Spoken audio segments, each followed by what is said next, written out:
सैया बाधौना सिर पे पगड़िया त सासू बोलाइलवा हो। सैया बाधौना सिर पे पगड़िया त सासू बोलाइलवा हो।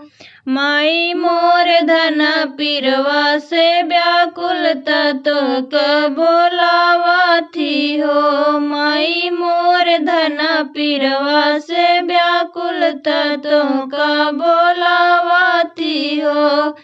बेटा तोर धन मुहवा के पातर दामाद गरियावा थी हो। बेटा तोर धन मुहवा के पातर दामाद गरियावा थी हो।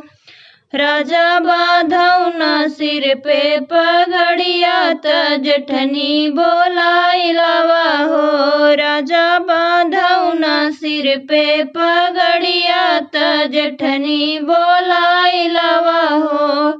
भौजी मोर धन पिरवा से व्याकुल तोहका बोलावा थी हो। भौजी मोर धन पिरवा से व्याकुल तोहका बोलावा थी हो।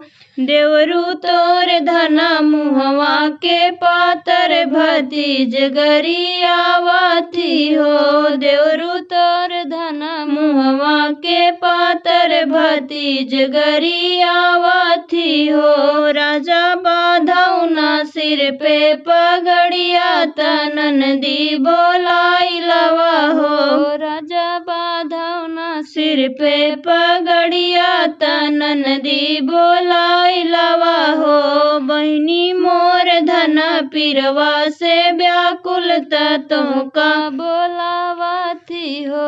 बहिनी मोर धन पिरवा से व्याकुल तोहका बोलावा थी हो। भैया तोर धन मुहवा के पातर मोर पिया गरियावा थी हो। भैया तोर धन मुहवा के पातर मोर पिया गरियावा थी हो।